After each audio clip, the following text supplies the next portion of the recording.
అపోస్తులైన పౌలు కొరింథీ పట్టణంలో ఉన్నటువంటి సంఘానికి రాసినటువంటి ఉత్తరాన్ని చదువుతున్నాం. గత వారం 6వ అధ్యాయంలో ఉన్నటువంటి సంగతులు మనం ఆలోచించాం. 6వ అధ్యాయంలో ఉన్నటువంటి సంగతులను ఆలోచిస్తూ మనం గ్రహించినటువంటి సంగతులు ఏంటి అని అంటే, మనం నేర్చుకున్నటువంటి సంగతులు ఏంటి అని అంటే దేవుని 5-6 అధ్యాయాలను మనం ఆలోచించాం. దేవుని యొక్క సంఘంలో ఉండేటటువంటి వ్యక్తుల యొక్క క్రమశిక్షణ గురించి కూడా దేవుడు మాట్లాడుతూ ఉన్నాడు. సంఘాన్ని స్థాపించి ఎలాగోలాగా ఎవరికి తోచిన విధానంలో వాళ్ళు ఎప్పుడు వీలుంటే అప్పుడు నాయన తండ్రి అని చేసేటటువంటి కొద్దిపాటి పనుల కోసం దేవుడు సంఘాన్ని నిర్మించలేదు. అంటే సంఘం భూమి మీద దేవుని మహింపరిచేలాగా ఉండాలి అని సంఘ క్రమశిక్షణతో సహా ఎలా ఉండాలి అనేటటువంటి అన్ని సంగతుల్ని చెప్పాడు. అప్పుడు సంఘంలో ఏదైనా కాని సంఘటన జరిగినప్పుడు, లేకపోతే పరిశుద్ధతకు భంగం కలిగించేటటువంటి పరిస్థితి ఏదైనా వచ్చినప్పుడు సంఘం ఎటువంటి నిర్ణయాలు తీసుకోవాలి అనే దానికి సంబంధించి గత వారం పాఠంలో మనం ఆలోచించాం. కొరింథీ పట్టణంలో ఒక వ్యక్తి జారత్వంతో బ్రతుకుతున్నాడని, జారత్వం ఉందనేటటువంటి వదంతి వాళ్ళకు తెలిసినప్పుడు వాళ్ళు ఎలా ఉన్నారట, ఉప్పొంగుతున్నారే తప్ప ఆ వ్యక్తిని వాళ్ళలో నుంచి వెలివేసిన వారు కాదు. కాబట్టి అది మంచిది కాదు, అది దేవుడు ఆశించేటటువంటి విధానం కాదు, దేవుడు దాన్ని ఎంతమాత్రం ఒప్పుకోవట్లేదు అని చెప్పి పౌలు వాళ్ళకు ఉత్తరం రాసి, అలాంటి వ్యక్తితో మీరు సహవాసం చేయొద్దు, అలాంటి వ్యక్తిని దూరంగా ఉంచండి, అతని ఆత్మ రక్షించబడేటట్టుగా అని చెప్పాడు. అయితే ఈ కార్యక్రమాలు జరగకపోవడానికి సంఘానికి ఉన్నటువంటి అవాంతరాలు ఏంటి, ఇబ్బందులు ఏంటి అని అంటే, సంఘంలో సంఘ పెద్దలు ఏర్పడకపోవడం. సంఘంలో సంఘ పెద్దలు ఉంటే అలాంటి చర్యలు తీసుకుంటారు, పరిపాలనకు సంబంధించి అలాంటి ఆలోచనలు చేయడానికి ఆస్కారం ఉంటుంది. సంఘ పెద్దలుగా కొంతమంది అభివృద్ధి చెందకపోతే ఎప్పుడు ఏ స్థితిలోనే ఉంటుంది సంఘం? బాల్య దశలోనే తప్పుల్ని ఖండించలేనటువంటి స్థితిలోనే సంఘాలు ఉండేటటువంటి ప్రమాదం ఉంది. అంతేకాకుండా ఒకరికి మధ్య వ్యాజ్యం ఉన్నప్పుడు ఆ వ్యాజ్యాన్ని పరిష్కరించుకోవడానికి సంఘంలో ఉండేటటువంటి వ్యక్తులే దాన్ని పరిష్కరించాలి తప్ప వెలుపటి వారిని తీసుకొచ్చి అక్కడ కూర్చుండబెట్టి వాళ్ళ వ్యాజ్యాలకి తగినటువంటి పరిష్కారాన్ని కనుగోకూడదు అని చెప్పేసి 6వ అధ్యాయం మొదటి భాగంలో చెప్పాడు. 7వ అధ్యాయంలో ఉన్నటువంటి సంగతులు మనం ఆలోచిస్తే, అంటే ఇక్కడ మనం ఈ సంగతులను ఆలోచిస్తున్నప్పుడు అక్కడ ఉన్న పరిస్థితులు నేడు మనకు లేకపోవచ్చు, కానీ ఇది మనకి ఏం చెబుతుంది అని అంటే, కేవలం ఆదివారం మనం ఇక్కడ అటెండ్ అయ్యేటటువంటి 2 గంటలు మాత్రమే సంఘంతో దేవుడితో మనం కనెక్ట్ అయి ఉండకుండా, మన జీవితంలో మనం తీసుకునే ప్రతి నిర్ణయం వెనక, ఇప్పుడు మనం ఆరాధనలో ఆదివారం ఈ బిల్డింగ్లో కూర్చున్నప్పుడే సంఘం అండి, సోమవారం మన పనుల్లో మనం ఉన్నప్పుడు కూడా సంఘమేనా? మనం ఎప్పుడు మనం దేవుని పిల్లలమే, ఎప్పుడు మనం దేవుని చిత్తానికి అనుగుణంగా మనం నడవలసినటువంటి వారమే. కాబట్టి మన జీవితంలో సంభవించేటటువంటి ఏ పరిస్థితికైనా సరే పరిష్కారాన్ని ఎక్కడి నుంచి అడగాలి? ఈ పని నేను ఎలా చేయాలి తండ్రి, నేను ఈ పని ఎలా చేయాలి నాయన అని దేవుణ్ణి అడగాలి. ప్రారంభంలో ఉండేటటువంటి క్రైస్తవులు అడిగారు, వాళ్ళకి చెప్పినటువంటి పరిష్కారాలే నేడు మన కోసం కూడా ఉన్నాయి. పత్రికల్ని ఆ ఉద్దేశంతోనే మనం ఇప్పుడు చదువుతూ ఉన్నాం కదండి. ఇప్పుడు కొరింథీ పట్టణంలో వచ్చినటువంటి సమస్యకి ఏ పరిష్కారాన్ని అయితే పౌలు చెప్పాడో అలాంటి పరిష్కారమే ప్రతి పట్టణంలో ఉండేటటువంటి సంఘాలకి, ప్రతి చోట ఉండేటటువంటి సంఘాలకి, ప్రభు యొక్క సంఘం ఎక్కడుంటే అక్కడ ఉన్నటువంటి వాళ్ళందరికీ కూడా అదే విధానం అని చెప్పేసి మనం ఆలోచించాలి. అప్పుడు వీళ్ళే ఈ 7వ అధ్యాయంలో ఉన్నటువంటి మాటలు మనం ఆలోచిస్తే వీళ్ళే ఉత్తరం రాశారు అని చెప్పి మనం అక్కడున్న మాటలను బట్టి చదవగలుగుతాం. పౌలుకి కొరింథీ పట్టణంలో ఉన్న సమస్యలు ఎలా తెలుసు అనుకున్నాం? ఒక భాగం ఏంటంటే క్లోయ ఇంటి వారి వలన తెలిసినాయి, వదంతి వలన తెలిసినాయి. ఇంకొక అంటే 2 అధ్యాయాలు 7-8 అధ్యాయాలు ఉన్న సంగతులు ఎలా తెలుసు పౌలుకి? వాళ్లే ఉత్తరాన్ని రాశారు, అందుకే మీరు రాసిన వాటి విషయము అన్నాడు అన్నమాట. అంటే వీళ్ళు ఏం రాసి ఉంటారో దానికి అనుగుణంగా పౌలు మాట్లాడుతున్నాడు. ఇక్కడ జనరల్గా పెళ్లి చేసుకోవచ్చా పెళ్లి చేసుకోకూడదా అనేది కాదు పౌలు సంభాషణ. వాళ్ళకు ఒక పరిస్థితి ఉంది, ఆ పరిస్థితుల్లో ఉంటూ దేవుని సేవ చేయాలనుకుంటున్నారు, లేకపోతే దేవుని విధానంలో కొనసాగడానికి పెళ్లి ఆటంకం అని భావించినటువంటి వారు మేము పెళ్లి చేసుకోవచ్చా లేదా, లేకపోతే అలాగే ఉండిపోమంటారా, దీనికి సంబంధించి మీ ఆలోచన ఏంటి, దేవుడు ఏం చెప్తున్నాడో మాకు చెప్పమని వాళ్ళు రాసిన మాటకి జవాబు చెప్తున్నాడు. దీన్ని జనరల్గా అప్లై చేసుకున్నాం అనుకోండి మనం, మళ్ళీ ఇబ్బందులు ఎదురవుతాయి. ఇది జనరల్ సేయింగ్ కాదు, వాళ్ళు ఏం రాశారో దానికి ఆయన రిప్లై ఇస్తున్నాడు. ఒకవేళ వాళ్ళు రాసిన సమస్య మనకుంటే వాళ్ళలాగే మనం ఆలోచిస్తే మాత్రం అదే పరిష్కారం మనకు కూడా. అప్పుడు పౌలు ఏమంటున్నాడంటే, అంటే దేవుని సేవని ఘనంగా జరిగించాలి అని అంటే, దేవుని సేవ చేయడానికి తమను తాము సమర్పించుకోవాలనుకున్న కొంతమంది ఏమని అడిగారు అంటే, పెళ్లి చేసుకోవచ్చా చేసుకోకుండా ఉండటం మంచిదా అని చెప్పాడు. అప్పుడు ఇటువంటి వాటికి యేసు ప్రభు కూడా జవాబు చెప్పారు ఇంతకు ముందు. ఒక వ్యక్తి వివాహం చేసుకోకుండా దేవుని పని నిమిత్తమే అలాగే ఉండిపోవడం అని అంటే దానికి చాలా డెడికేషన్ కావాలి అని చెప్పి వాళ్ళను వాళ్ళు ఎలా ఎంచుకోవాలో యేసు ప్రభు చెప్పారు. విడాకుల గురించినటువంటి ప్రస్తావన వచ్చినప్పుడు యేసు ప్రభు అన్న మాట ఏంటంటే, తల్లి గర్భం ముందే నపుంసకులుగా జన్మించిన వాళ్ళు ఉన్నారు, మనుషుల చేత నపుంసకులుగా చేయబడిన వారు ఉన్నారు, దేవుని రాజ్యం నిమిత్తం తమను తాము నపుంసకులుగా ఎంచుకున్న వారు ఉన్నారు. అంటే ఎలాంటి లైంగికమైనటువంటి వాంఛలు కోరికలు లేకుండా తమను తాము దేవుని రాజ్యం కోసం ఆ వాళ్ళలో ఉన్నటువంటి కోరికలన్నింటినీ కూడా త్యజించినటువంటి వారు ఉన్నారు. కాబట్టి ఇటువంటివి ఆ కాలంలో కూడా అంటే యేసు ప్రభు కాలంలో కూడా ప్రస్తావనకు వచ్చినాయి. అంటే విడనాడిన తర్వాత ఇంకా స్త్రీని విడనాడిన తర్వాత పెళ్లి చేసుకోకుండా ఉండడం అసాధ్యం అని అంటే ఇది మనుషులకు అసాధ్యం, కానీ దేవుని వాక్యాన్ని నమ్మితే దేవునికి సమస్తం సాధ్యమే అంటూ యేసు ప్రభు ఆ మాటని చెప్పారు. కాబట్టి అటువంటి సమస్యలు తరచూ ఉత్పన్నమైనవి. ప్రారంభంలో ఉండే సంఘాలకి ఎలా ఉండాలి, ఏం చేయాలనేది తెలియదు కదా. ఇప్పుడు మనం అనుకోండి, ఏ సమస్య వచ్చినా సరే పలానా సమస్య గురించి కొరింథీ పట్టణంలో ఉంది, పలానా సమస్య గురించి ఎఫెసీ పట్టణంలో జరిగింది, పలానా సమస్య గురించి గలతీ ప్రాంతంలో జరిగిందని లేఖనాలను తీసి అది చదివి దాని ప్రకారం మనం ఉండాలని చెప్పుకుంటున్నాం. మన క్లారిటీ ఉంది. కానీ అప్పుడే అది బిగినింగ్, అంటే సంఘాలు ప్రారంభించబడుతూ దేవుని వాక్యం ప్రకటించబడుతూ వెళ్తున్నటువంటి పరిస్థితి. అప్పుడు వాళ్ళకి ఎలా ఉండాలో తెలియదు, ఎలా ఉండకూడదో తెలియదు. అంతకు ముందే వాళ్ళు ధర్మశాస్త్రాన్ని అనుసరించారు, దాని విధానాలు వేరే. వాళ్ళు ఇప్పుడు మళ్ళీ యేసు ప్రభువుని అంగీకరించినప్పుడు వాళ్ళు క్రొత్త నిబంధన కిందకు వచ్చారు. ఆ క్రొత్త నిబంధనలో ఉండేటటువంటి విధానాలు ఏంటి అనేది తెలుసుకోవడం కోసం అపోస్తులను అడిగారు, పౌలు పత్రం రాశారు, అలాగే మిగిలినటువంటి అపోస్తులను కూడా వాళ్ళు అడిగారు. అప్పుడు వాళ్ళు అడిగినటువంటి మాటకి, అంటే వివాహం చేసుకోకుండా దేవుని రాజ్యం నిమిత్తం దేవుని పని నిమిత్తం ఇలాగే ఉండిపోవటం మంచిదా అని వాళ్ళు అడిగిన దానికి ఏమంటున్నాడంటే, స్త్రీని ముట్టకుండుట పురుషునికి మేలు. అంటే ఏకాగ్రతతో దేవుడిని వెంబడించాలనుకున్నటువంటి వ్యక్తి తన 100% ఎఫర్ట్స్ దేవుడి మీద పెట్టాలి అని అంటే వైవాహిక జీవితం లేకుండా ఉండటం మేలే. ఎందుకంటే ఆ కారణాలను చెప్పాడు తర్వాత. స్త్రీని ముట్టకుండుట పురుషునికి మేలు. మళ్ళీ ఇది జనరల్గా చెప్పుకుంటే మాత్రం ఇబ్బంది. ఏది ఎవరైతే దేవుని పని నిమిత్తం ఆ తమ్మును తాము అలా ఉండాలని అనుకున్నారో, ఆ నిర్ణయం తీసుకోవాలనుకుంటున్నారో వాళ్ళకి చెప్పిన మాట. జనరల్గా స్త్రీని ముట్టకుండటం పురుషుడికి మేలు అని చెప్పలేదు పౌలు. మళ్ళీ అలా చెప్తే అది ప్రాణం మీదకి వస్తుంది. ఎందుకంటే మళ్ళీ వివాహం అన్ని విషయాల్లో ఘనమైందని దేవుడే చెప్పాడు కాబట్టి. అప్పుడు అయినా సరే ఆయన రీజన్ చెప్పినాడు. ఏమనంటే, అయినను అంటే పెళ్లి ఎందుకు చేసుకోవాలి అని అంటే, జారత్వములు జరుగుతున్నందున, అంటే ఒక వ్యక్తి వివాహం చేసుకోకుండా అలాగే ఉంటే అతనిలో ఆమెలో కానీ అతనిలో కానీ లైంగిక వాంఛ అనే కోరికని దేవుడు పెట్టాడు. భార్యాభర్తలుగా బ్రతకాలనే కోరికని ప్రతి స్త్రీలో ప్రతి పురుషుల్లో పెట్టాడు దేవుడు. పుట్టినప్పుడే అది ఉంది, యుక్త వయసు వచ్చినప్పుడు అది ప్రారంభం అవుతుంది. ఆ ఆలోచనలు ఆ కోరికలు అనేటటువంటివి తలెత్తుతాయి. వివాహం ద్వారా దాన్ని బ్యాలెన్స్ చేస్తాడు మనిషి, దేవుని చిత్తానికి అనుగుణంగా దాన్ని నిర్వర్తిస్తాడు. కాబట్టి ఇప్పుడు అలాంటి పరిస్థితి ఉంది కాబట్టి, జారత్వాలు జరుగుతున్నాయి కాబట్టి జారత్వాన్ని నివారించడానికి ఏం చేయమని చెప్పాడు? వివాహం చేసుకోండి అని చెప్పి, ప్రతి వానికి సొంత భార్య ఉండాలి, ప్రతి స్త్రీకి సొంత భర్త ఉండాలి. ఈ సొంత అనే పదాన్ని ఎందుకు వాడాడు? బహుభార్యత్వాన్ని క్రొత్త నిబంధనలో దేవుడు ఎంత మాత్రం ఎలవ్ చేయలేదు. పరస్త్రీతో సంబంధం కలిగి ఉండటాన్ని, పరపురుషుడితో సంబంధం కలిగి ఉండటాన్ని దేవుడు ఎంత మాత్రం అంగీకరించలేదు. ఒక స్త్రీ ఒక పురుషుడు జీవితాంతం వాళ్ళు దేవుని పిల్లలుగా బ్రతకాలి. ఒకవేళ భర్త చనిపోతే, భార్య చనిపోతే అప్పుడు ఏం చేయాలనేది మనం క్రిందకు చదువుకుంటూ వెళ్ళినప్పుడు చెప్పాడు తప్ప, మామూలుగా అయితే ఈ సొంత అనే పదం ఎందుకు వాడాడు అని అంటే, అది వైవాహిక జీవితంతో ముడిపడినటువంటి సంబంధం. అందుకే ప్రతి వానికి సొంత భార్య ఉండాలి, ప్రతి స్త్రీకి సొంత భర్త ఉండాలి. భర్త భార్యకును అలాగుననే భార్య భర్తకును వారి వారి ధర్మములు నడుపువలెను.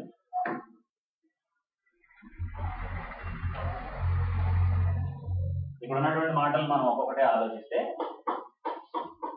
వాళ్ళు రాసినటువంటి దానికి జవాబు చెప్తున్నాడు పౌలు. ఇది పౌలు రైజ్ చేసిన క్వశ్చన్ కాదు. ఏం రాశారు వాళ్ళు అని అంటే,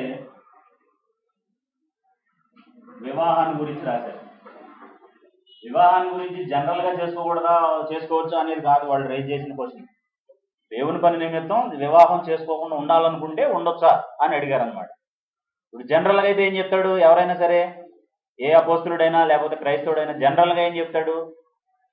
మొట్టమొదట స్త్రీ పురుషులిద్దరిని ఆశీర్వదించి, అసలు వాళ్ళు నిర్మించడమే ఎలా నిర్మించాడు దేవుడు, స్త్రీని గాను పురుషుని గాను. అంటే వాళ్ళిద్దరి ద్వారానే ఈ ప్రపంచంలో అనేక మంది వ్యక్తుల్ని తీసుకురావాలనేది దేవుని ఆలోచన. వాళ్ళు అంత ఫ్రూట్ఫుల్గా ఉండాలని అలా చేశాడు. వాళ్ళిద్దరూ ఎలోన్గా ఉండాలని ఎక్కడ దేవుడు కోరుకోలేదు, అసలు దాన్ని అంగీకరించలేదు దేవుడు. కాబట్టి వీళ్ళు అడిగినటువంటి ప్రశ్నకు సంబంధించి పౌలు ఏం చెప్పాడంటే, ఒకవేళ స్త్రీని ముట్టకుండా ఉండటం అనేది ఉండగలిగినప్పుడు అది మంచిదే. దేని నిమిత్తం? 100% తన ఏకాగ్రతని దేవుని సంకల్పం కోసం పెట్టగలిగితే, అంటే పెట్టాలని అనుకున్నట్లయితే అని చెప్పాడు. కానీ ఏం జరుగుతుంది? దాని ఎఫెక్ట్ దేని మీద పడుతుంది? అలా అని నిర్ణయించుకుంటారు, కానీ వాళ్ళల్లో ఉన్న కోరిక డిమాండ్ చేస్తుంది. కాబట్టి ఏమవుతుంది అని అంటే జాగ్రత్తలు జరిగే ప్రమాదం ఉంది. అందుకోసం దారి జరగకుండా ప్రతి స్త్రీకి సొంత భర్త ఉండాలి, ప్రతి పురుషుడికి సొంత భార్య ఉండాలి అని చెప్పాడు.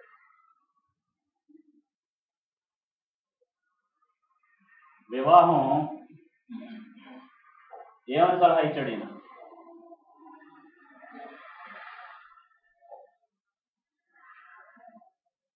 చేసుకోమని చెప్పాడా, వద్దని చెప్పాడా? అంటే మనం క్యాథలిక్ల గురించి ఆలోచిస్తే, క్యాథలిజంలో ఈ మధ్య వచ్చినటువంటి మార్పుల్ని మనం ఆలోచిస్తే, క్యాథలిక్స్కి ఈ రూల్ ఉందండి. ఏంటంటే ఫాదర్గా ఉండేటటువంటి వ్యక్తి పెళ్లి చేసుకోకూడదు, నన్నగా ఉన్నటువంటి స్త్రీ పెళ్లి చేసుకోకూడదు, వాళ్ళని వాళ్ళు దేవుని సేవ నిమిత్తం డెడికేట్ చేసుకున్నటువంటి వారు అని చెప్పేసి చెప్పారు. చాలా కాలం గడిచిన తర్వాత అది అసాధ్యం అనేటటువంటి సంగతి వాళ్ళ పెద్దలకి, వాళ్ళ బాడీలో ఉండేటటువంటి అందరికీ అర్థమైన తర్వాత, ఒకవేళ మనసు నిలపలేకపోతే చేసుకున్న ఇబ్బంది లేదు అని మళ్ళీ ఇంకొక మ్యాండేటరీని చెప్పారు. అంతేకాకుండా ఇలా చేసుకోకూడదు అనేటటువంటి అబద్ధ బోధనలో ఒక భాగం అని చెప్పి తిమోతికి రాసిన పత్రికలో చెప్పాడు. కొంతమంది కడవరి కాలంలో అబద్ధికుల వేషధారణ వలన అబద్ధ బోధలు బోధిస్తూ ఏమంటారట, వివాహాల్ని నిషేధించుచు దేవుడు కృతజ్ఞతాస్తుతులు చెల్లించి పుచ్చుకోమన్నటువంటి ప్రతి వస్తువు కూడా నిషిద్ధమైందని చెబుతారు అని చెప్పి చెప్పాడు. కాబట్టి దేవుని వాక్యం ఏం చెబుతుంది? వివాహం చేసుకోవాలా అక్కర్లేదా అని అంటే ఖచ్చితంగా ఏం చేయమని చెప్తున్నాడు? చేసుకోండి అని చెప్తున్నాడు. వివాహం చేసుకోమని సలహా ఇచ్చాడు. చేసుకోగానే సంబరం కాదు, చేసుకోవడం ఒకటే కాదు, దాని తర్వాత ఏం చేయాలి? వివాహం చేసుకున్న వ్యక్తి ఎలా వ్యవహరించాలనేది కూడా లేఖనాల నుండి తెచ్చుకోవాలా, ఆయనకు వీలుని బట్టి ప్రవర్తించాలండి పురుషుడి ఇంట్లో.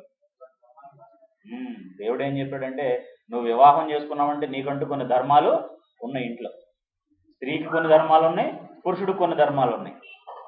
వాటిని విస్మరించకూడదు. వాటి విషయంలో ఎవరికి వాళ్ళు అన్నట్టుగా ఎంత మాత్రం ఆలోచించకూడదు. పెళ్ళయ్యేంత వరకు అబ్బాయిలు కానీ అమ్మాయిలు కానీ లేకపోతే స్త్రీలు కానీ పురుషులు కానీ ఏమంటారంటే, అంతా నా ఇష్టం నా ఇష్టం నా ఇష్టం అని చెప్పి అంటారు. అమ్మా నాన్న దగ్గర కుదురుతుంది. నా ఇష్టం అనే మాట ఎవరి దగ్గర కుదురుద్ది? అమ్మా నాన్న దగ్గర కుదురుద్ది. పెళ్ళైన తర్వాత కూడా నా ఇష్టం అనొచ్చండి ఎవరైనా? కొన్ని స్త్రీలు అనకూడదు, పురుషులు కూడా అనకూడదా? అలా అనకూడదు. ఎందుకంటే వివాహం అయిన తర్వాత భార్య భర్త సొత్తు, భర్త భార్య సొత్తు. వీరిద్దరికి వాళ్ళ మీద వాళ్ళకి కాకుండా ఒకరి మీద ఒకరికి అధికారం ఉంది అని చెప్పాడు. ఎందుకంటే వీళ్ళని సాటిస్ఫై చేయవలసిన వాళ్ళు వీళ్ళు, వీళ్ళని సాటిస్ఫై చేయవలసిన వాళ్ళు వీళ్ళు. ఎవరికి వాళ్ళే సాటిస్ఫై అవ్వలేరు.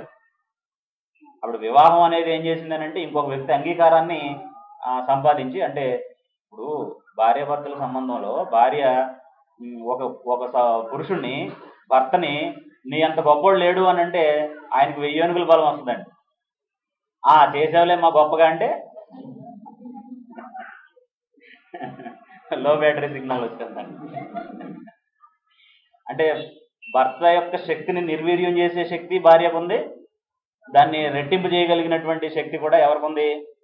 భార్యకు ఉంది. అలాగే స్త్రీ ఎంత గర్వంగా ఉన్నా, ఎంత అంటే నాకేంటి అని విర్రవీగుతున్నది ఎంతసేపు అని అంటే ఎవరున్నంతసేపు? అంటే చాలా మంది స్త్రీలకు అది అర్థం కాదండి. చాలా మంది స్త్రీలకు అది అర్థం కాదు. భర్త ఉన్నంతసేపే భార్య యొక్క కిరీటమైనా, భార్య యొక్క గర్వమైనా, భార్యకున్న ఇదైనా సరే. ఆ తర్వాత సొంత తల్లిదండ్రులే కేర్ చేయరండి అమ్మాయిని.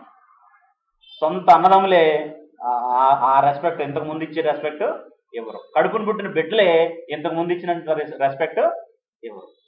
ఆమె భర్త ఉన్నంతసేపు మహారాణి అండి. భర్త లేడంటే అప్పుడు ఆమెకు బోల్డని కష్టాలు మొదలైనవి అని అర్థం. ఈ సమాజంలో ఆమెకి బిహైండ్ స్క్రీన్ ఉండాల్సినటువంటి పరిస్థితి వస్తుంది. కాబట్టి ఈ ఇద్దరు అర్థం చేసుకోవాల్సింది ఏంటంటే, ఒకరున్నప్పుడే ఇంకొకరికి విలువ. వీళ్ళని బట్టి వీళ్ళకి గౌరవం, వీళ్ళని బట్టి వీళ్ళకి గౌరవం. అందుకే ఏం చెప్తున్నాడు? భర్త భార్యకును అలాగుననే భార్య భర్తకును వారి వారి ధర్మములు నడుపవలెను. వారి వారి ధర్మంలో నడపగలను. కుటుంబంలో జరిగించాల్సినటువంటి ధర్మాలు ఉన్నాయి, అవి ఖచ్చితంగా చేయాలి. భర్త అనకూడదు నాకు కుదరదు, నాకు ఇంకా ఆఫీస్ పని ఉంది, లేకపోతే వ్యాపారం ఉంది, లేకపోతే ఉద్యోగం ఉంది, లేకపోతే బయట నేను ఇంకా చాలా మంది స్నేహితులతో కలిసి గడపాల్సినటువంటి సమయం ఉంది, ఇంట్లో నాకు పట్టవు, నేను పట్టించుకోను, అవన్నీ నువ్వే చూసుకో, కానీ భర్తగా నాకు రావాల్సిన గౌరవాన్ని మాత్రం కించెత్తు తగ్గకుండా నాకు ఇవ్వు అని అంటే అది కుదరదు. అలాగే భార్య కొన్ని ధర్మాలు ఉన్నాయి, కాబట్టి మా ఇంట్లో అలవాటు లేదు, మా అమ్మగారి ఇంట్లో పని చేయలేదు, లేకపోతే మా ఇంట్లో ఎవరికి మేము ఎలాంటి మర్యాదలు ఇవ్వలేదు, లేకపోతే అలా ఉండలేదు, ఇలా ఉండలేదు, నాకు ఇలాగే తెలుసు, నేను ఇలాగే ఉంటాను అందనుకోండి, అది కుదరదు. భార్యాభర్తల సంబంధం దగ్గరికి వచ్చేటప్పటికి అందుకే ఎప్పుడో 2-3 నెలల తర్వాత పెళ్లి చేసుకునే వాళ్ళ కోసం ఎప్పటి నుంచే మనం ఏమని ప్రార్థన చేస్తున్నామండి, మానసికంగా శారీరకంగా వివాహం కొరకు వాళ్ళు సిద్ధపడాలని. లేకపోతే మంచి భోజనాలు పెట్టి మా దండలు వేసేసి మేము మామూలుగా మంగళసూత్రం కట్టించేస్తే అయిపోతుంది పెళ్ళి. అక్కడతో అయిపోలేదు ప్రోగ్రామ్, అప్పుడు స్టార్ట్ అయింది. అక్కడి నుంచి వాళ్ళు సమాజానికి ఎలా ఉండాలి, రోల్ మోడల్గా ఉండాలి. తర్వాత పెళ్లి చేసుకున్న వాళ్ళందరికీ ఇదేమరా నాయన పెళ్ళి అంటే ఎలా ఉంటుందా అనిపించకూడదు. పెళ్లి చేసుకుంటే ఇంత సంతోషం, ఇంత ఆనందం ఉంటుంది అనేటట్టుగా కనబడాలి. అలా కనబడాలంటే ఏం జరగాలి, వారి వారి ధర్మాల్ని జరిగించాలి. ఇప్పుడు ధర్మాలు భార్యకే ఉన్నాయా, భర్తకే ఉన్నాయా? ఇద్దరికే ఉన్నాయండి, ఇద్దరికే ఉన్నాయి. ఒకవేళ ఈ ధర్మం ఆయన జరిగించి ఆమె ధర్మం ఏం జరిగిస్తే అది కుదరదు. ఎవరి ధర్మాలను వాళ్ళే జరిగించాలి. ఇప్పుడు అది కూడా జరుగుతుందండి. భార్య పనులు భర్త చేస్తున్నాడు, భర్త పనులు భార్య చేస్తుంది. అది అప్పుడు కూడా అది మళ్ళీ రివర్స్. ఇప్పుడు ప్లస్ మైనస్ అంటే దేనికి ఏది పెట్టాలో అదే పెట్టాలండి. ఇంకో దానికి పెట్టామనుకోండి, కరెంటు వచ్చినా అది దేనో దాన్ని పేల్చేద్ది, ఏదో దాన్ని తగలబెట్టేద్ది, షార్ట్ సర్క్యూట్ వచ్చేద్ది అనమాట. అది ప్రాపర్ సర్క్యులేషన్ కాదనమాట అండి, అది ప్రచరణ జరగాల్సినటువంటి విధానం కాదు. కాబట్టి ఎవరి ధర్మాలను వాళ్ళు జరిగించాలి అన్నాడు. ఇప్పుడు మనం ఆ మాట మనసులో ఉంచుకుని ప్రస్తుతం ఉన్నటువంటి కుటుంబాలని, ప్రస్తుతం ఉన్నటువంటి సంఘాలని, సమాజాన్ని మనం చూస్తే గొడవలన్నీ ఎక్కడి నుంచి ప్రారంభమవుతున్నాయండి? ఏ భార్యకైనా ఏ భర్తకైనా వచ్చే సమస్యలన్నీ ఎక్కడి నుంచి ప్రారంభమవుతున్నాయి? వాళ్ళ ధర్మాలని వాళ్ళు సరిగా అర్థం చేసుకోకపోవడం వలన. వివాహం అంటే ఏంటో తెలియని వాళ్ళందరూ పెళ్లి చేసుకుంటున్నారండి. ఇప్పుడు వివాహంలో ఉండేటటువంటి దేవుని సంకల్పం ఏంటో తెలియని వాళ్ళు పెళ్లి చేసుకుంటున్నారు. పెళ్లి చేసుకోవడానికి వాళ్ళకు ఉన్న అర్హత ఏంటంటే వాళ్ళకి మీసాలు వచ్చినాయి, వాళ్ళ శాలరీలో వాళ్ళ అకౌంట్లో డబ్బులు పడుతున్నాయి, వాళ్ళకి కారు నడపటం వచ్చు, బైక్ నడపటం వచ్చు, కావాలంటే సరుకులు కొనటం వచ్చు. అదే అనుకుంటున్నారు పెళ్లికి క్వాలిఫికేషన్. ఒకవేళ అదే అయితే ఈ ప్రపంచానికి దేవుడు చెప్పాల్సింది ఏమీ లేదు. వంట చేయడం వచ్చి, ఎవరైనా ఇంటికి వస్తే కాఫీ పెట్టడం వచ్చి, భర్తకి కావాల్సినటువంటి ఏదన్నా చేసి పెట్టడం వచ్చి, అంత మాత్రమే ఒకవేళ స్త్రీ ధర్మం అయితే దేవుడు చెప్పాల్సింది ఏమీ లేదు. ఈ ప్రపంచం అంతా హాయిగా ఆనందంగా ఉండాలి ఈ పాటికి. కానీ ఇక్కడ అర్థం చేసుకోవాల్సింది ఏంటంటే, ఇక్కడ పెళ్ళైన తర్వాత నా అనే భావనని ఇద్దరు తీసేయాలి. ఇద్దరునా ఒకళ్ళే తీసేయాలమ్మా, ఇద్దరు తీసేయాలి. ఇక నుంచి నా అనకూడదండి. కొంతమందికి అంటే కొంతమంది సరదాగా అంటారు, కొంతమంది నిజంగానే అంటారు. ఎప్పటి వరకు ఉంటుందంటే, నాకు తెలిసిన ఒక పెద్ద ఉన్నారు, ఆమె పళ్ళు ఊడిపోయినాయి, మాట సరిగా రాదు. ఆమె ఎప్పుడు కూడా మా ఇంటోళ్ళు చాలా ఇది అంటారు అన్నమాట. ఇంకా మీ ఇంటోళ్ళు ఏంటమ్మా బాబు, నీకు పిల్లలు పుట్టారు, వాళ్ళకి పిల్లలు పుట్టారు, వాళ్ళ పిల్లలకి పిల్లలు పుట్టారు, ఇంకా ఈ ఇంటి పేరు వదిలేసి ఆమె ఇంకా వాళ్ళ అమ్మగారింటి గురించి మాట్లాడద్దు అనమాట. ఆ పిచ్చి ఉండకూడదండి స్త్రీలకి. ఉంటుందా ఉండదమ్మా సహజంగా?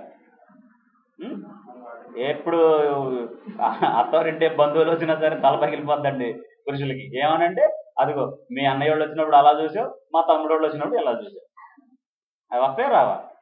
అప్పుడు మన అనుకుంటే అసలు ఆ భావనే కలగదు. వాళ్ళు వచ్చినా అలాగే చూస్తాం, వీళ్ళు వచ్చినా అలాగే చూస్తాం. ఇప్పుడు ఈ ధర్మం పురుషుడు కూడా ఉందా, లేకపోతే మా ఇంటికి వాళ్ళు వచ్చారు కాబట్టి అనే భావన కలుగుద్దండి చాలాసార్లు. పురుషుడు ఏమనుకుంటాడంటే, మా ఇంటికి వాళ్ళు వచ్చారు కాబట్టి నేను ఎలా చూసినా పర్వాలేదు అనుకుంటారు అనమాట. ఇక్కడ మీ ఇల్లు మాత్రమే కాదు, ఎవరి ఇల్లు కూడా, అది భార్య ఇల్లు కూడా నాది. చూడండి, మనం యవనస్తులుగా ఉన్నప్పుడు, అంటే పెళ్లి కానప్పుడు 10 ఎకరాల పొలం సంపాదించాం అనుకోండి. ఇప్పుడు పెళ్ళి అయింది, బ్యాంక్ లోన్కి వెళ్ళండి, ఏం చేస్తారండి? బ్యాంక్ లోన్కి వెళ్ళండి, మీ 10 ఎకరాలు చూసి లోన్ ఎవరో ఆమె కూడా సంతకం పెడితేనే లోన్ ఇస్తారు. అప్పుడు నువ్వు అనొచ్చు, నేను అప్పుడు 10 ఎకరాలు సంపాదించింది పెళ్లి కాకముందు, నాకు ఆమె సంతకంతో పనే ఉందని అంటే కుదరదు. ఆమె నీ తర్వాత ఒకవేళ డేట్ అని తేడా పడితే అప్పు కట్టాల్సింది ఎవరు? ఆమె సంతకం కావాలి ఖచ్చితంగా. ఇప్పుడు ఎవరిదది? ఆ 10 ఎకరాలు ఎవరే అండి?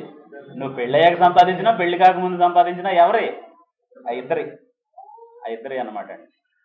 అమ్మా రేషన్ కార్డు కానీ ఆధార్ కార్డు కానీ ఏదైనా చేసినప్పుడు ఎవరి పేరు పెడతారమ్మా? అన్నయ్య పేరు పెడతారా, నాన్న పేరు పెడతారా, భర్త పేరు పెడతారా? దాంట్లో ఏ ఇంటి పేరుతో ఆ కార్డు ప్రింట్ అవుతుంది. కాబట్టి అవి మనకు తెలుసు. అయినా సరే ఇంకా ఏమంటాం? మన మన అనేటటువంటిది అంటాం. కాబట్టి ఈ ధర్మాలను విస్మరించకూడదు. అందుకే ఈ నా అనే భావన కలగకుండా ఉండడానికి దేవుడు ఏం చెప్తున్నాడు అని అంటే, భర్తకే కానీ భార్యకు తన దేహం పైన అధికారం లేదు. అంటే భార్య తన యొక్క తన యొక్క మానసికమైనటువంటి ఆలోచనల విషయంలో తన ఇష్టాన్ని మాత్రమే పరిగణనలోకి తీసుకోకూడదు. భార్యాభర్తల సంబంధంలో భార్య ఇష్టం ఎవరిష్టంతో ముడిపడి ఉండాలి? భర్త ఇష్టంతో ముడిపడి ఉండాలి. అలాగే భర్త ఇష్టం కేవలం అతని మీదే ఆధారపడి ఉండకూడదు. తనకు కావలసినట్టుగా భార్య ఉండాలని మాత్రమే ఆలోచించకూడదు. ఆమె ఎవరి ఇష్టం కూడా కలగాలి. భార్య ఇష్టంతో ముడిపడి ఆ పనులు జరగాలన్నమాట. అందుకోసం ఒకటి దేహం మీద ఇంకొకళ్ళకి అధికారం ఉంది అని చెప్పిన తర్వాత, ప్రార్థన చేయుటకు మీకు సావకాశం కలుగునట్లు కొంతకాలం వరకు ఉభయుల సమ్మతి చొప్పుననే తప్ప, ఒకవేళ ఇద్దరు విడివిడిగా కొంతకాలం ఉండాలనుకుంటే ఏం జరగాలట? ఇద్దరు మాట్లాడుకుని ఇద్దరు ఇష్టపడి ఆ పని చేయాలి. ఉభయుల సమ్మతి చొప్పుననే తప్ప ఒకరినొకరు ఎడబాయకుడి. మీరు మనసు నిలుపలేకపోయినప్పుడు సాతాను మిమ్మల్ని శోధింపకుండానట్లు తిరిగి కలుసుకున్నాడు. ఒకవేళ భార్యాభర్తలు విడివిడిగా ఉంటే వాడు మధ్యలోకి తొందరగా రాగలిగే వ్యక్తి ఎవరు? సాతాను. చాలా మంది చాలా చిన్న కారణాలకి, అసలు కారణం లేకుండా చిన్నగా అలిగి ఒక రోజంతా మాట్లాడుకోరండి, 2 రోజులంతా మాట్లాడుకోరండి, 3వ రోజు ఆయన వచ్చేస్తాడండి ఎవరో ఒకటి రూపంలో. కాఫీ పొడి అడగటానికి వచ్చిన రూపంలోనో, టీ పొడి అడగటానికి వచ్చిన రూపంలోనో, లేకపోతే మనల్ని చూసి వెళ్ళడానికి వచ్చిన మన క్లాస్మేట్ రూపంలోనో ఎవరొకరిలాగా వచ్చి అక్కడ తెచ్చేస్తాడు అనమాట అండి. ఆ సంబంధాన్ని ఎంత భయంకరంగా తయారు చేయాలో అంత భయంకరంగా తయారు చేసి వెళ్తాడు. అసలు భార్యాభర్తలకు ముందు ఒక వీక్నెస్ ఉండకూడదండి. అదేంటంటే వాళ్ళ అంతర్గతమైనటువంటి విషయాల్ని ఇంకొకరికి త్వరగా చెప్పే అలవాటు ఉండకూడదు. పూర్వం ఉండే స్త్రీలకు ఉండేది కాదండి అది. ఉండేది కాదండి. ఉండేదమ్మా? అంటే తల్లిదండ్రులు అత్తారింటికాడ అమ్మాయిని చూడటానికి వస్తే, తల్లిదండ్రులు అత్తారింట్లో ఉన్న అమ్మాయిని చూడటానికి వస్తే వాళ్ళు ఎన్ని బాధలు పెట్టినా, వాళ్ళు ఎంత ఇబ్బంది పెట్టినా సరే ఏం చెప్పేవాళ్ళు తెలుసా? వీళ్ళు మేము ఇక్కడ బాగానే ఉన్నాం, మీరేం వరీ అవ్వకండి అని వాళ్ళ వరీ గురించి ఆలోచించేసి పంపించేవాళ్ళు తప్ప అంతర్గత విషయాల్ని, భార్యాభర్తల మధ్య జరిగేటటువంటి విషయాల్ని ఏ స్త్రీ కూడా తొందరగా తల్లిదండ్రులకు కానీ స్నేహితులకు కానీ ఎవరికి తొందరగా చెప్పేది కాదు. వాళ్ళకి అంత ఓపిక ఉండేది అనమాట. ఇప్పుడు ఏమైపోయింది అని అంటే, భార్య గురించి ఈజీగా ఫ్రెండ్కి చెప్పేస్తున్నాడు ఇంకో భర్త గురించి ఇంకో ఫ్రెండ్కి చెప్పేస్తుంది భార్య. సునాయాసంగా చెప్పేస్తున్నారండి. అది ఏ విషయమైనా సరే. వీళ్ళిద్దరు మళ్ళీ మాట్లాడుకుంటారు, వీళ్ళిద్దరు మళ్ళీ సరి అవుతారు. అప్పుడు ఆ వ్యక్తి దృష్టిలో ఆమె కానీ ఆయన కానీ ఎలా ఉండిపోతారండి? వాళ్ళు అలాగే విలన్స్ గానే ఉండిపోతారు. ఇప్పుడు సపోజ్ ఒకసారి కోపం వచ్చి భర్తను భార్య కొట్టాడు అనుకోండి, భార్య మాట వినలేదని భర్త కొట్టాడు. కొట్టడం సపోర్ట్ చేయట్లేదు నేను, మళ్ళీ కొట్టొచ్చు అని చెప్పట్లేదు, మళ్ళీ కొట్టేశాడు ఆయన కోపం ఆపుకోలేక. అప్పుడు ఆమె ఏం చేసిందని అంటే 2 రోజులు మాట్లాడకుండా దాని గురించి ఏదో మాట్లాడకుండా ఆమె స్ట్రైక్ ఆన్ చేస్తూనే ఈ విషయాన్ని ఎవరికీ చెప్పలేదు. అప్పుడు సిగ్గుపడతాడండి భర్త ఇంకోసారి ఆ పని చేయడానికి. సిగ్గుపడతాడు భర్త ఆ పని చేయడానికి. ఇదేంటి నేను ఎంత పని చేశాను. ఇప్పుడు తమ్ముడిని పిలిచి, అన్నయ్యని పిలిచి, పక్కింటి వాళ్ళని పిలిచి, అందరిని పిలిచి చెప్తే ఏం చేస్తాడు? ఆయనకి లైసెన్స్ చేతిలో పెట్టినట్టేనండి. ఇక రేపటి నుంచి ఇంకేముంది, ఇంకెవరికి తెలియాలి, అయిపోయింది, ఇక నా గురించి అందరు ఎలాగే అనుకుంటారని అలాగుంటాడు. కాబట్టి ఇప్పుడు ఉండేటటువంటి తరంలో ఉండేటటువంటి స్త్రీలకి అలాగే పురుషులకి చాలా తక్కువ ఒప్పుకుంటుందండి. అది మంచిదా ఇబ్బంది పెట్టే విషయం అండి? ఇబ్బంది పెట్టే విషయం. కాబట్టి ఒకరి పట్ల ఒకరికి అధికారం ఉంది అనే సంగతిని మర్చిపోకూడదు. ఒకరి మీద ఒకరికి ఏముంది? అధికారం. భార్యకి భర్త మీద అధికారం ఉంది, భర్తకి భార్య మీద అధికారం ఉంది. వాళ్ళిద్దరూ మాట్లాడుకుని వేరుగా ఉండాలి తప్ప, ఒకవేళ అలా కాకపోతే అసలు వేరుగా ఉండడానికి అవకాశమే ఇవ్వకూడదు. భార్య భర్తని ఎడబాయకూడదు, భర్త భార్యని ఎడబాయకూడదు. ఒకవేళ ఎడబాస్తే రీజన్ ఏంటంట? ప్రార్థన చేయుటకు మీకు సావకాశం కలుగునట్లు కొంతకాలం ఉభయుల సమ్మతి చొప్పుననే వేరుగా ఉండండి తప్ప మామూలుగా అయితే ఒకరినొకరు ఎడబాయొద్దు అని చెప్పాడు. వారి వారి ధర్మాలను జరిగించాలని చెప్పాడు.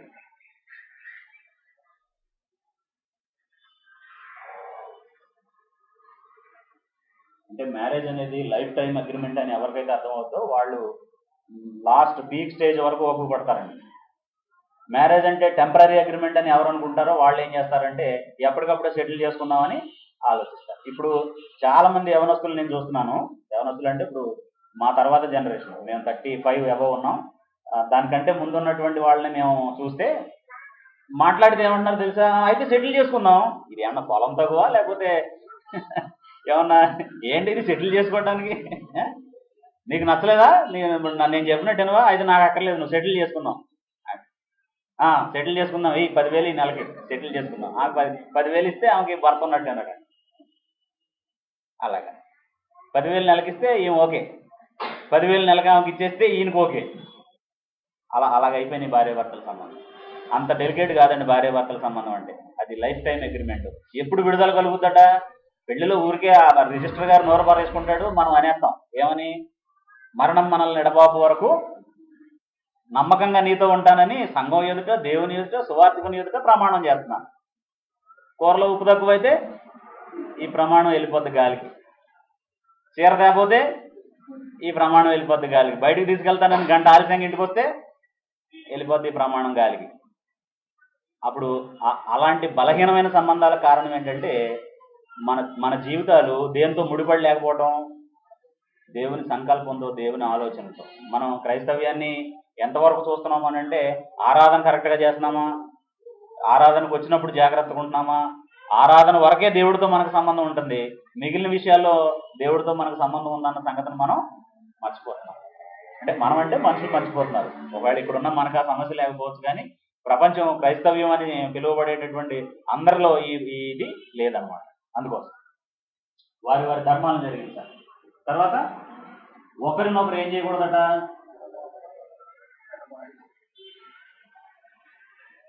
ఇది తల్లిదండ్రులకు కూడా అర్థం కావాలండి. పెళ్లి కాకముందు ఎప్పుడు పెళ్లి చేసి పంపించేద్దామా అని చూసిన తల్లిదండ్రులు పెళ్ళైన తర్వాత అమ్మరా 10 రోజులు ఉండేళ్ళు, అమ్మ 2 రోజులు ఉండేళ్ళు అంటూ ఉంటారండి. మరి ఆయన ఏం చేస్తాడు అక్కడ? 10 రోజులు ఉంటే కారణం లేకుండా ఉంటే ఆయన ఏం చేస్తారు అక్కడ?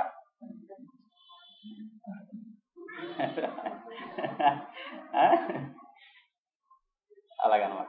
కాబట్టి అది తల్లిదండ్రులకి ఉండే అతి ప్రేమ అనమాట అండి. మీకు వాళ్ళని చూడాలనిపిస్తే ఏం చేయాలి? వాళ్ళు వెళ్ళి చూసి రావాలి. వాళ్ళని ఎందుకు వేరువేరుగా ఉంచడం, వాళ్ళని ఎందుకు 10 రోజులు ఉంచడం నిష్కారణంగా, ఏ కారణం లేకుండా? అది వాళ్ళకి అలవాటు అయిపోద్ది అనమాట అండి. 10 రోజులకి ఒకసారి వాళ్ళు బ్యాగ్ చదువుతారు, మేము ఇంటికి వెళ్ళి వస్తాం ఒకసారి, మా అమ్మని చూడాలని ఉంది, మా నాన్న చూడాలి. ఏమైంది మీ అమ్మకి మీ నాన్నకి? ఏమవలా, ఊరికే వెళ్ళి రావాలి, బ్యాగ్ చదువుకొని ఒకసారి వెళ్ళి రావాలన్నమాట. ఇప్పుడు పిల్లలు, భర్త, కుటుంబ వ్యవహారాలు ఎన్ని ఇబ్బంది అవుతాయో లేదండి. ఒకసారి ఇంటికి వెళ్ళి వచ్చిన తర్వాత మళ్ళీ 10 రోజులు ఇంటికి వెళ్ళి వస్తే 2 రోజులు 3 రోజులు పడుతుంది మళ్ళీ ఇల్లు యథావిధిగా గాడిలో పట్టాను. కాబట్టి ఒకరినొకరు ఏం చేయకూడదు, ఎడబాయకూడదు. ఈ జ్ఞానం భార్యకు ఉండాలి, భర్తకు ఉండాలి. భార్యకి భర్తకి ఇద్దరికి ఉండాలి. అంటే ఒకవేళ ఉద్యోగ ధర్మమా లేకపోతే ఇంకోట అంటే అది కన్సిడర్ చేయాల్సింది. ఎందుకంటే ఉద్యోగం నిమిత్తం లేకపోతే వ్యాపారం నిమిత్తం, చదువు నిమిత్తం ఇలాంటి పనులు ఉన్నప్పుడు అయితే తప్పని అవి కంపల్సరీ అవసరమైనటువంటివి, కుటుంబం యొక్క క్షేమం కోసం అవసరమైనటువంటివి. వాటి గురించి నేను మాట్లాడలేదు. నిష్కారణంగా ఏ కారణం లేకుండా వేరుగా ఉండకూడదు అనమాట. కొంతమంది ఇంట్లోనే ఉంటారు కానీ 2-3 నెల రోజుల పాటు ఒకరితో ఒకరు మాట్లాడుకోకుండా ఇటొకరు ఉంటారనమాట.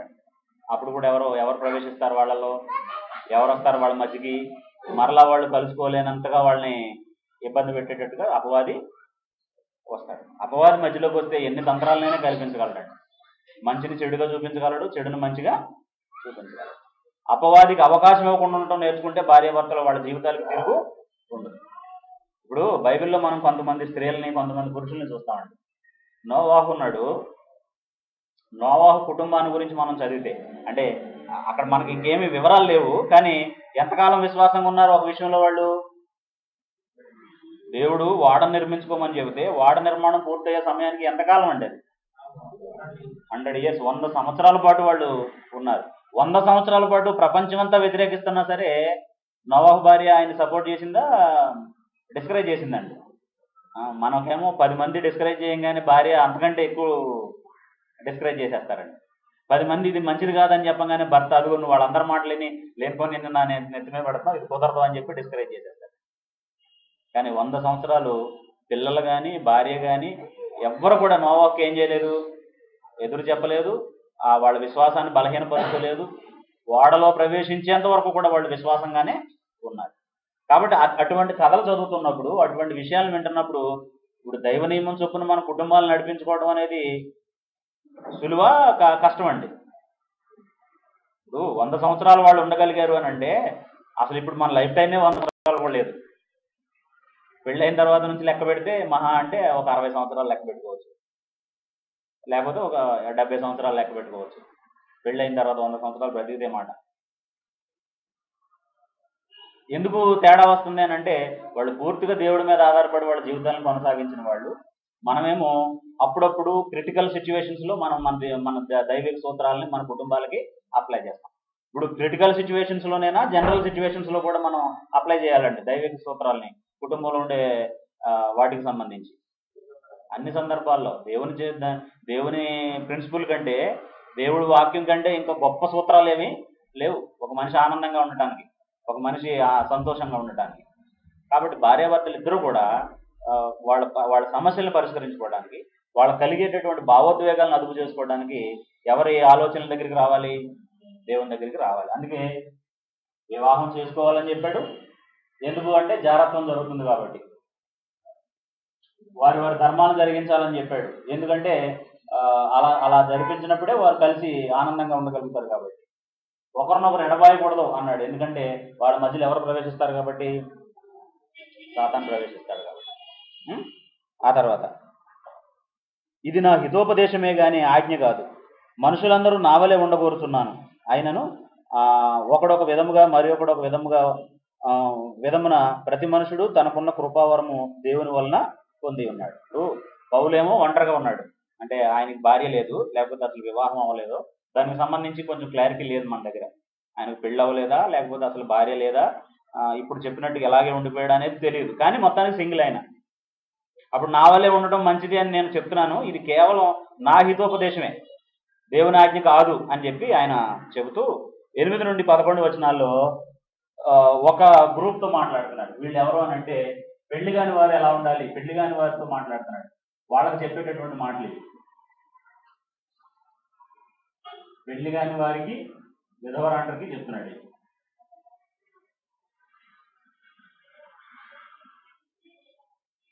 పెళ్లి కాని వారికి విధవరాండ్రకి చెప్తున్నాడు ఏమని?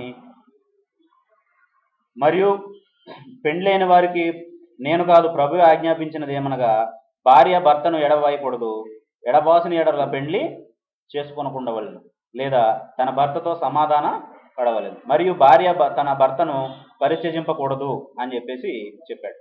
ప్రభు కాదు 8వ వచనం నుండి మనం చదివితే, పెండ్లి కాని వారితోనూ విధవరాండ్రతోనూ నావలే ఉండుట వారికి మేలని పెండ్లి కాని వారితోనూ విధవరాండ్రతోనూ చెబుతున్నాను. అయితే మనసు నిలుపులేని ఎడల పెండ్లి చేసుకొనవచ్చు. అలా ఉండొచ్చు అనే మాటని ఎలా చెప్తున్నాడు అని అంటే, ఒకవేళ మీరు మనసు నిలపలేకపోతే ఏం చేయొచ్చు? పెళ్లి చేసుకోవచ్చు. కామతప్తులవుత కంటే ఏం చేయడం మంచిదట? పెళ్లి చేసుకునుట మేలు. అప్పుడు ఒకవేళ పెళ్ళి అయితే భార్య భర్తని, భర్త భార్యని త్యజించకూడదు, విడిచిపెట్టకూడదు అని చెప్పాడు. అయితే ఇక్కడ ఒక విచిత్రమైన సమస్య ఉంది. కొరింథీ పట్టణంలో 12 నుండి 16 వచనాలు మనం ఆలోచిస్తే, ఒకరు విశ్వాసి లేకపోతే విశ్వాసి అవిశ్వాసి అయినటువంటి భార్యాభర్తల్లో ఒకరు విశ్వాసి ఒకళ్ళు అవిశ్వాసి అయితే, అవిశ్వాసిని విశ్వాసం విడిచిపెట్టకూడదు. ఆ కారణం చేత భార్యను విడిచిపెట్టడానికి వీలు లేదు అని చెప్పి చెప్పాడు. చూడండి ఆ మాటలను చదువుతున్నాను.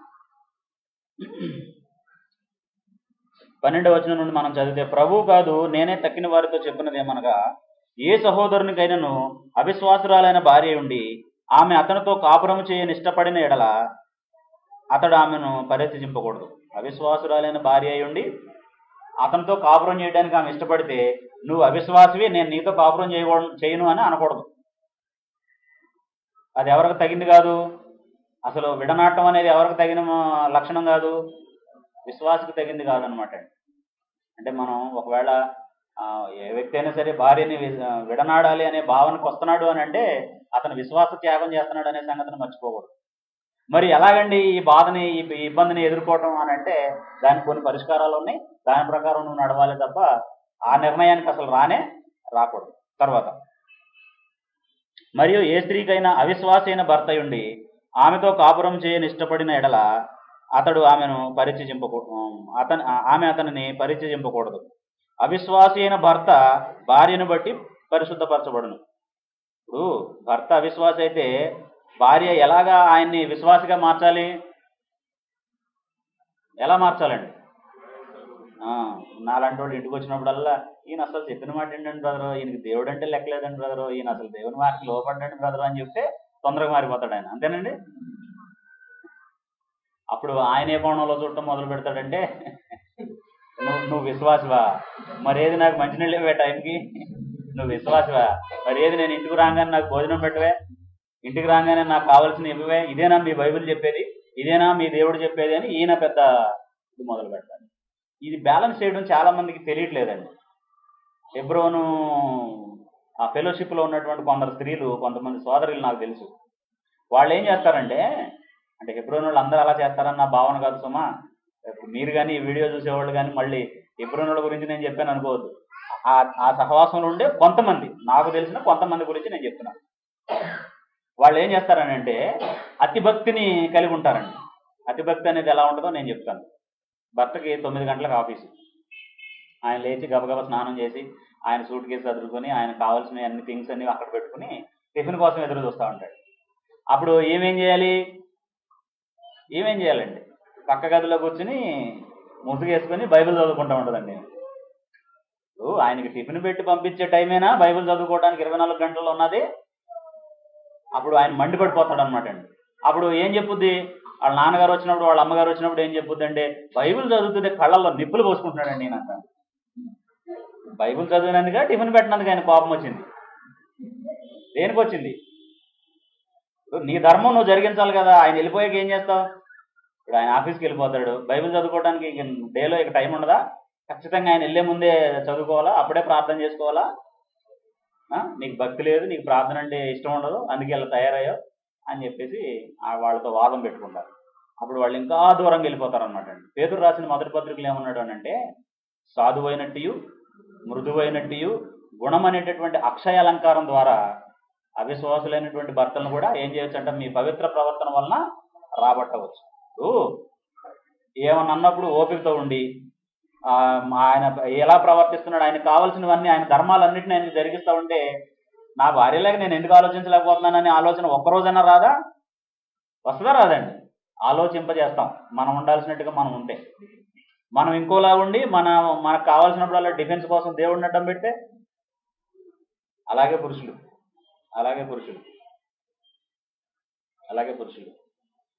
వాళ్ళ కడుపులో నొప్పి వచ్చి గిలగిలాడిపోతూ ఉంటే బైబిల్ క్లాస్ ఉందని వెళ్ళిపోతారండి. ఓకే, బైబిల్ క్లాస్ ఉందని నేను కాదంటలేదు. ఇప్పుడు భార్యకి కడుపు నొప్పి వచ్చింది, భార్యను తీసుకెళ్లి హాస్పిటల్లో చూపించడం ముఖ్యమా, బైబిల్ క్లాస్ ముఖ్యమండి? బైబిల్ క్లాస్ ఇంకుండదా? బైబిల్ క్లాస్ ఇక తర్వాత మనం అటెండ్ అవ్వడానికి వీలు లేదా? ఇప్పుడు అప్పుడు ఎవరిని చూడాలి? నీ ధర్మం ఏంటి? నీకు నిజంగా విశ్వాసం ఉంటే ఏం చేయాలి అని అంటే, అప్పుడు ప్రాణం మీదకి వచ్చింది ఎవరికో వాళ్ళని చూడాలి. ఇప్పుడు ఇది నీ ఆత్మీయ అభివృద్ధికి సంబంధించింది, నువ్వు తర్వాత వెళ్ళు. లేకపోతే అది ఏం మిస్ అయ్యావో ఇంకో సహోదరుడి దగ్గరికి వెళ్ళి నేర్చుకో, లేకపోతే ఆయన దగ్గరికి నువ్వు మళ్ళీ ఇంకో రోజు నెక్స్ట్ డే వెళ్ళి నేర్చుకో. ఇంకొక అవకాశం ఉందా? లేదండి. అప్పుడు భార్య ఏమనుకుంటుందండి, నన్ను పట్టించుకోడు కానీ ఈయన పెద్ద విశ్వాసి, ఈయన పెద్ద భక్తిపరుడు అనుకుంటుంది. అప్పుడు వాళ్ళ రిలేషన్ ఎలా ఉంటుందండి? కానీ వీళ్ళు ఏమంటారంటే, వీళ్ళ సమస్యలకు కారణం వీళ్ళ అజ్ఞానం అనరు. ఎవరి మీద పెడతారు? అమ్మ దేవుడి మీద, నేను దేవుడిని నమ్మినందుకు నా భార్యను సాతాను పట్టేసుకుందండి, నాన్న ఏడుపులు ఏడిపించేస్తుందండి, నా భర్తను పట్టేసుకుందండి, నాన్న ఏడుపులు ఏడిపించేస్తుందండి నన్ను అని చెప్తారు. కాబట్టి అంటే క్రైస్తవ్యం అంటే ప్రవర్తన అనే సంగతిని మనం మరవకూడదు. మనం ఎన్ని గొప్ప మాటలు చెప్పామనే దాన్ని ఎవరు లక్ష్య పెట్టరు. మనం సందర్భం వచ్చినప్పుడు ఎలా ప్రవర్తించామనే దాని మీద ఆధారపడే మనుషుల హృదయాలు కదులుతాయి. అంతేనా? యేసు ప్రభు చెప్పాడు, ప్రధాన యాజకుడు లేకపోతే యాజకుడు లేవీయుడు ఆ త్రోవను వెళ్ళారు, కానీ వాళ్ళు ఏం చేయలేదు, ఆ దొంగల చేత పట్టుబడిన వాడి ముఖం చూడలేదు.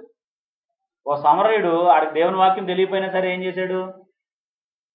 అతన్ని ఇంటికి తీసుకెళ్ళి, లేదా పుట్టకోళ్ళ అని ఇంటికి తీసుకెళ్ళి గాయాలకు కట్లు కట్టి, కాబట్టి అక్కడ సమయోచితంగా చేసే సత్క్రియనే ఆ మనుషులు కన్సిడర్ చేస్తారు. కానీ మనకి ఎన్ని అధ్యాయాలు తెలుసు, మనకి ఎన్ని వచనాలు తెలుసు, అవి పట్టించుకోరండి అక్కడ. కాబట్టి మనకు ఆ బ్యాలెన్స్ ఉండాలి. ఎప్పుడు ఏ పని చేయాలో ఆ పని చేయాలి. అప్పుడు విశ్వాసిని బట్టి అవిశ్వాసి ఏం చేస్తుంది? మార్పు పొందుతుందా లేదండి? విశ్వాసిని బట్టి అవిశ్వాసి, అవిశ్వాసిని బట్టి అవిశ్వాసి విశ్వాసిని బట్టి మార్పు చెందడం అనేటటువంటిది జరుగుతుంది. భార్య అయినా భర్త అయినా కొంతకాలానికి మార్పు చెందుతారు. కాబట్టి ఎవరైనా సరే నా భర్త మారట్లేదు అని మీకు అనిపిస్తే, నా భార్య మారట్లేదని మీకు అనిపిస్తే, మీ ప్రవర్తనలో ఎక్కడైనా లోపం ఉందేమో ఒకసారి ఆలోచించుకోండి. అయినప్పటికీ కొంతమంది ఒకడు మంచి ప్రవర్తన ఉన్నా మారకపోవచ్చు. టైం బీయింగ్, అది కొంతకాలం పడుతుంది. ఆ తర్వాత ఎప్పుడోసారి ఆలోచిస్తాడు. దేవుడు ఏం చేయాలో చేసి వాళ్ళని లైన్లోకి తెస్తాడు. ఆయన దగ్గర ఇంకా వేరే మెథడ్స్ ఉంటాయి, దాని ప్రకారం వాళ్ళని లైన్లో పెడతాడు. అలాగనమాట.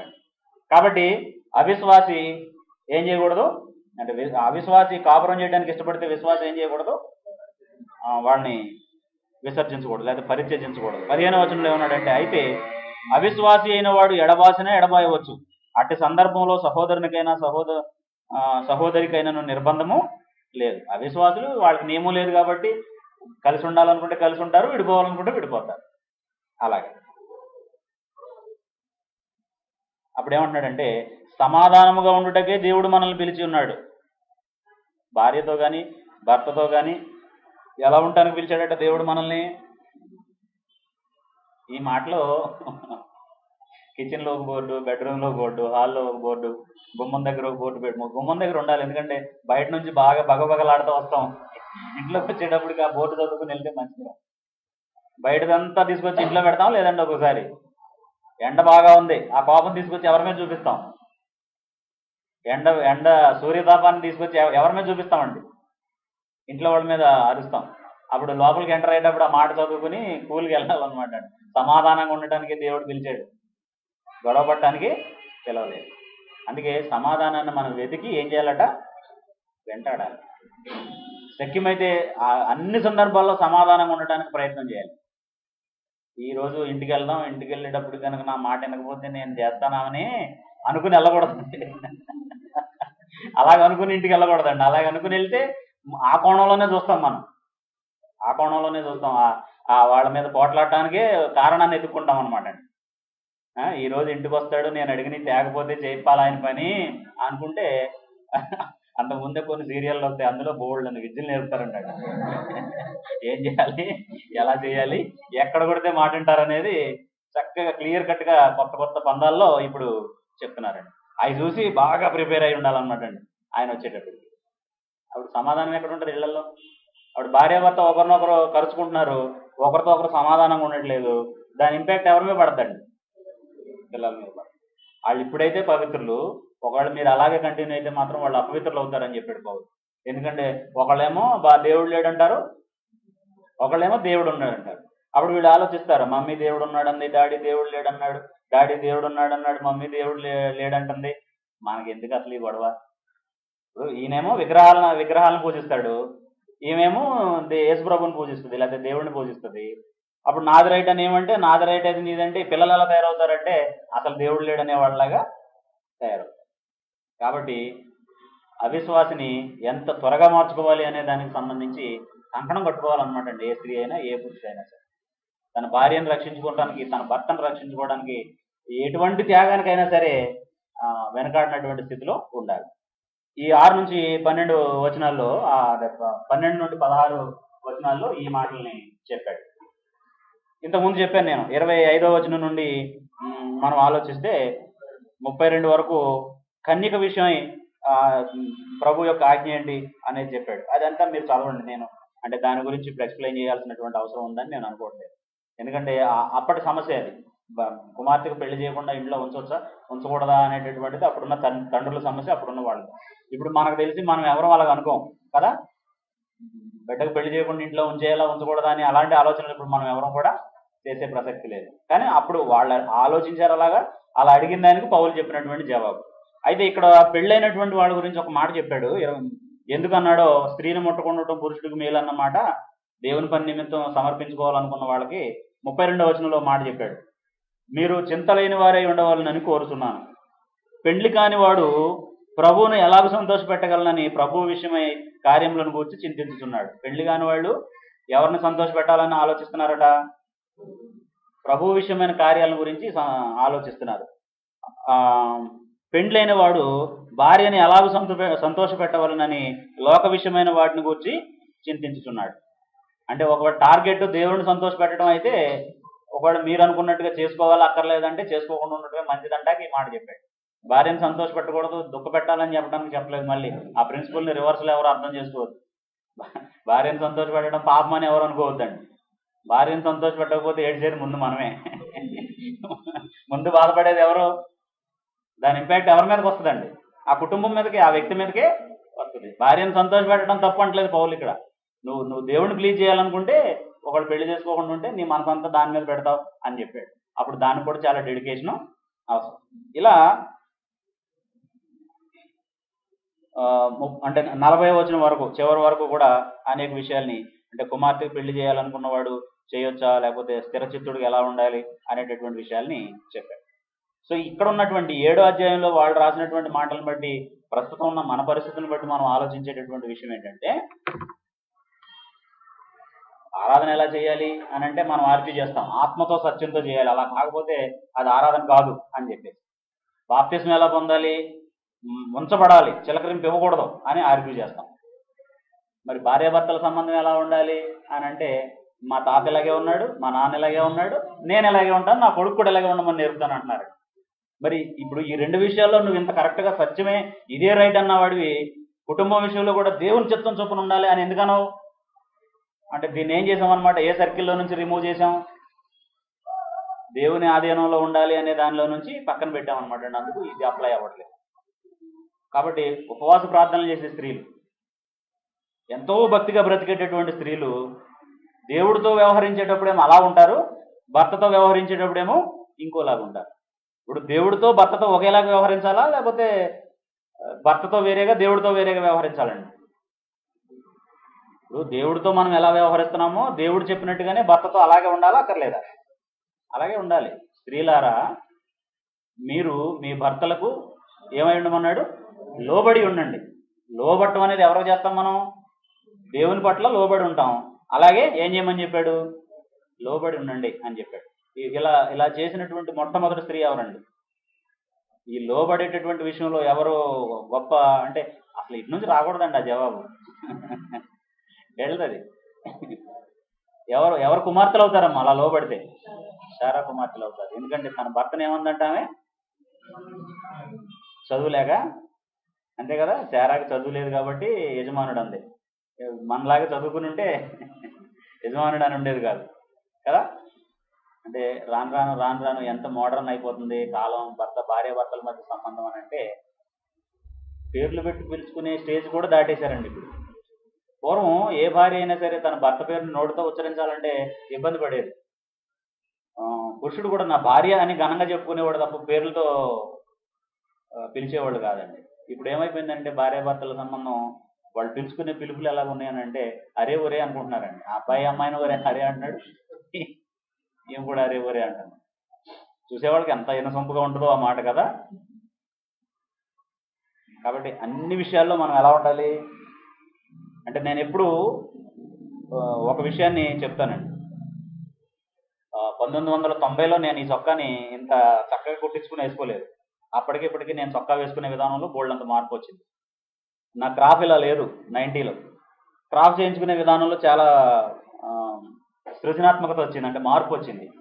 ఒకవేళ రానున్న కాలంలో ఇంకేమైనా అందుబాటులో సుఖాలు మనకుంటే వాటిని మీట్ అయ్యేలాగా మనం మార్పు చెందుతాం. మోడర్న్ ఇదికి వెళ్తాం, వెస్టర్నైజ్ అవుతూ ఉంటాం. అంటే అక్కడ ఉన్నటువంటి పరిస్థితులను బట్టి. దేవుడు ఎప్పుడు వెస్టర్నైజ్ అవ్వలేదు. దేవుడు ఎప్పుడు కూడా మోడర్న్ అవ్వలేదు. దేవుడు ఆదామును సృష్టించిన రోజు ఎలా ఉన్నాడో యేసు ప్రభు రెండో రాకడ తర్వాత మనం ఆయన కలుసుకునేటప్పుడు కూడా అలాగే ఉంటాడు. మనలాగా ఆయన మార్చడానికి ప్రయత్నం చేయొద్దు. కాబట్టి దైవిక విషయాలే. చొక్కా ఎలా వేసుకున్నాం అనేది దానికి సంబంధించింది కాదు కాబట్టి అది ఓకే. క్రాప్ ఎలా చేయించుకున్నాం అనేది దానికి సంబంధించింది కాదు కాబట్టి అది ఓకే. కానీ దేవుడితో వ్యవహారం మాత్రం ఆదాము ఎలా వ్యవహరించాడో అంతే భయంతో అంతే భక్తితో, అబ్రహాం ఎలా లోబడ్డాడో అంతే భయంతో అంతే భక్తితో మనం ఉండాలి. నేను 2013లో ఉన్నాను కాబట్టి దేవుడిని హలో హాయ్ బాయ్ అంటానంటే కుదరదు. కుదురుద్దండి అలాగా? దేవుణ్ణి హలో హాయ్ బాయ్ అనకూడదండి. మనం మన ఫ్రెండ్స్ని పిలిచినట్టు అనకూడదు. ఆయన అప్పుడు పరిశుద్ధుడే, ఇప్పుడు పరిశుద్ధుడే. ఆయన అప్పుడు సార్వభౌముడే, ఇప్పుడు సార్వభౌముడే. కాబట్టి మన కుటుంబ జీవితంలో కూడా దేవుని చిత్తం ఉండేటట్టుగా మనం ప్రయత్నం చేస్తే ఫస్ట్ లబ్ధి పొందేది మన పిల్లలు. తర్వాత మనం ఉండే సంఘాలు ఎలా కనబడతాయి దేవుని దృష్టికి? దైవ భయం ఉన్నటువంటి వ్యక్తుల్లా కనబడతారా, లేకపోతే ఖర్చుకుని భక్షించుకునే వాళ్ళలా కనబడతారండి? పౌలు అన్నాడు, మీరు ఒకరినొకడు ఖర్చుకుని భక్షించుకునే ఎడల ఎలాగ దేవుని సంఘం అని మిమ్మల్ని పిలవాలి అని చెప్పేసి గలతీ ప్రాంతంలో ఉన్న సంఘాలకు రాస్తూ. కాబట్టి భార్యాభర్తల సంబంధం గురించి చెప్పినటువంటి మాటలు మనం లక్ష్య పెట్టాలి, మనసులో ఉంచుకోవాలి, వాటిని అనుసరించాలి. ఏమని? వారి వారి ధర్మాలను జరిగించాలి అన్నప్పుడు ఇతరుల ధర్మం గురించి ఆలోచించకూడదండి. మనం జనరల్గా రూల్ని ఎప్పుడైనా ఎవరికి అప్లై చేస్తాం? ఎదుటివాళ్ళకి అప్లై చేస్తాం, మనకు అప్లై చేసుకుంటాం ముందు. Give respect and take respect అంటే దేని గురించి ఆలోచిస్తాం? గివ్ అనే దాని గురించి ఆలోచిస్తామా, టేక్ అనే దాని గురించి ఆలోచిస్తాం?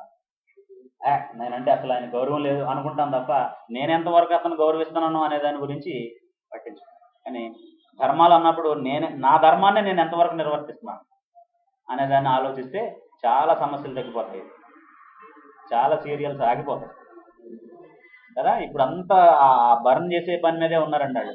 ప్రతి సీరియల్లో కూడా మొన్న ఒక అమ్మాయి అవార్డు తీసుకుంటూ చెబుతుంది అనమాట, టీవీ సీరియల్స్ ఇవన్నీ కూడా ఉమెన్ డొమైన్ అంటండి. అది అక్కడ పురుషుడికి ప్లేస్ లేదట, చెక్ పవర్ అన్ని ఆ ఉమెన్ డొమైన్ అండి ఇది అని చెప్తున్నారు. పర్వాలేదు, ఒప్పుకున్నారు వీళ్ళు అనుకున్నాను నేను. స్త్రీ ఒక్కతే గణపరచబడలేదు, పురుషుడు ఒక్కడే గణపరచబడలేడు. వాళ్ళిద్దరూ కలిసి వాళ్ళ ధర్మాలను జరిగిస్తేనే వాళ్ళు గణపరచబడతారు. ఒకరినొకరు ఎడబాయకూడదు అనవసరంగా, కారణం లేకుండా. అది దైవ నియమం, అది దైవ నియమం. ఇది తల్లిదండ్రులకు అర్థం కావాలి, బంధువులకు అర్థం కావాలి, వాళ్ళిద్దరికి కూడా అర్థం కావాలి.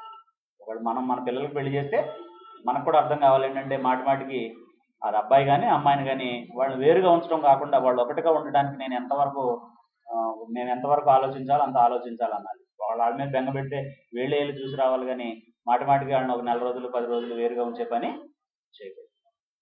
అందరికీ